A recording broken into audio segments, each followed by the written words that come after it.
Hello everyone, I am Atasha Kyla Kamama, a student from FEU Cavite and a proud UPCAT passer. I qualified in the University of the Philippines Los Baños for the course Bachelor of Science in Agriculture and Applied Economics.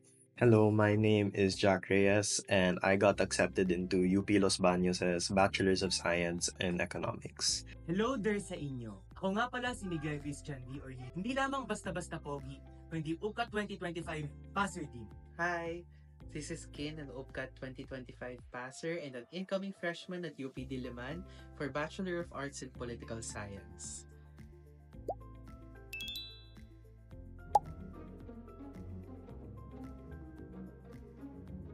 The Maroon Blue Book really helped me because with the large amount of science questions they provided, it helped me realize what parts I need to focus and work on. The Maroon Blue Book helped me in terms of focusing on what are really my strengths and weaknesses. So, admittedly, I am not very good at mathematics and sciences. And so, doon ko na-realize na doon ko kailangan mas mag-review. Tulad ng language proficiency, it is still best to see what it is like pag ine-exam na dahil naman iba-iba ang exams ng kada school sa pagdating sa grammar or kahit ano pang ibang subtest. So, I think that is the very help ng Maroon Blue Book. Siguro din yung pagkaka-divide nung book na hindi lang siya isang pasada puro math. So, mayroong divisions yung book na pwedeng dun sa una, pwede ko siyang i-take as like a mock test, pwede rin siyang as a review. The Maroon Blue Book and the masterclass really helped me out because everything was organized, the site was easy to use, and the lectures came with mini tests. I love that all I had to do was watch the videos and answer the book, which also had clear answers with no more second guessing. Laking tulong ng kanilang mga videos dahil hindi lamang nila itinuturo ang mga lessons, kung hindi pati na rin ang mga effective strategies upang mais ang UPCAT at iba pang college entrance exams. Plus, mag-e-enjoy ka pa sa pag-aaral since napaka-energetic at magaling magturo ang mga mentors doon. Mayroon din silang mock exams na inihanda para paniguradong handang-handa ka na sa iyong UPCAT. I don't think I can stress enough how much of a help the Maroon Blue Book was. Kasi for context, we weren't able to enroll in a review center. So, all that I really had was, number one, yung book nila, yung reviewer for the UPCAT specifically, and yung UPCAT Masterclass online nila, which was their video courses. Both of them combined were really helpful throughout my review session. Syempre dito, I was able to have an insight as to what questions to expect sa UPCAT. And then sa video courses naman nila, I was able to learn tips and tricks on how to answer specific questions with certain topics. Lalo na sa science kasi aminado naman ako, that's not my strongest point. Lalo na yung physics and chemistry, never ko talaga siya nag-grasp. Pero ayun, habang nagre-review ako, it all came together piece by piece.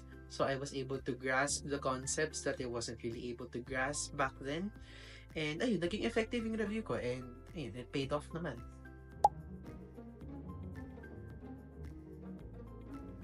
So what I would say is the hardest part of the review is trying to find time for the review itself.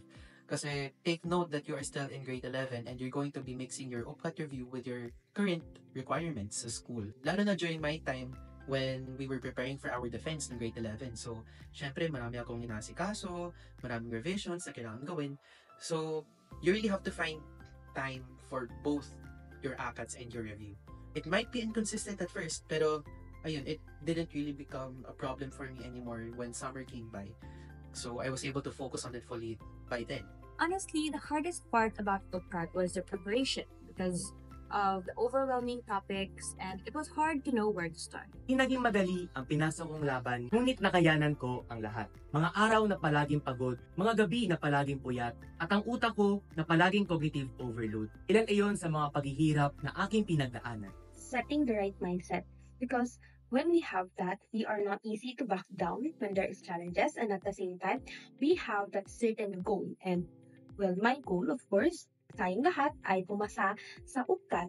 At the same time siguro is yung paghahanap ng right material sa pagre-review. Because even if we have that right mindset, mahirap pa din kahit nagre-review tayo na pag may nakikita tayo sa internet, hindi pa rin na to accurately masisimulate yung UPCAT talaga. The hardest part for me in preparing for the UPCAT was probably the science aspect because as an ABM student, science is not necessarily my strong suit. When the results came out, I was honestly shocked because I didn't even remember how well I did. So I wasn't sure I'd pass, especially at the main campus. Hindi ko inaasahang makakapasa ako. Masaya ako at ang aking pamilya sa naging results. Proud na proud ako sa aking sarili dahil nakayanan ko ang lahat at naging worth it lahat ng aking sakripisyo. Never realizing I didn't expect to pass, it made me feel like I made my family proud. Of course, I was happy, I was shocked. Pero sa totoo lang, I do not know how to react nung nakakita ko ng nakakaps lang ng congratulations. But of course, I was just thankful na nakapasa ako, nakalusot. And that is because of the help, the guidance of God, my family, my friends, and of course, itong maroon tubok na talagang natulungan ako for my review. And for me to always focus nung times na talagang ang hirap. And of course, nagbunga na yung pinaghirapan. So, I was really happy. It was actually funny kasi yung araw ng paglabas ng UPCAT results, yun yung araw ng final defense namin. So, kinakabahan na ako sa defense. Lumabas pa yung UPCAT results. So, it was a funny thought. Ayun, in the midst of preparing for my defense, I logged into my application portal, looked at my results, and then ika na, all hell breaks loose. So, I screamed, I shouted. I was genuinely shocked to see na nakapasa nga ako. And not just that, but I was able to get into my main campus, UP Diliman, and my third choice, political science. To future UPCAT takers, manage your time well. Even just 30 minutes a day helps. And definitely check out the Maroon Blue book and also the masterclass books. Good luck, future discussers. Sa mga future UPCAT takers dyan, huwag kayong masyadong matakot at mangamba. At i-enjoy nyo lang yung moment ng pagre-review. Mahirap man, pero for sure, makakayanan nyo rin yan. For future UPCAT takers, I recommend you guys stay calm and just do your best because if you put too much pressure on yourself, it will make it harder for you to study and focus. Pray, keep the right mindset, and move forward. So, of course, we still need that guidance dahil kahit anong laki ng ating pangarapin, kailangan pa rin natin ng strength. Next naman nito is to keep the right mindset because pag meron tayo nito, talagang hindi tayo basta-basta mag-give up because may gusto tayong makuha. And to move forward means kahit nakakapagod, laban pa din. Hindi madali ang makapasok sa Universidad ng Pilipinas. Hindi madali ang mag-aral, kaya talagang kailangan natin ng sakripisyo. Napakaswerte na natin kung meron din tayo ng additional materials like ito nga sa Maroon Blue Book which really helped me dahil mas makaka-focus tayo and dun sa goal natin, mas makikita natin kung ano nga ba talaga yung kahinaan natin na gusto pa nating ma-improve for us to be prepared sa exam itself. So, that's it po. Good luck to the next UPCAT takers. Siguro these are the tips that I would leave you. Number 1, build your self-confidence.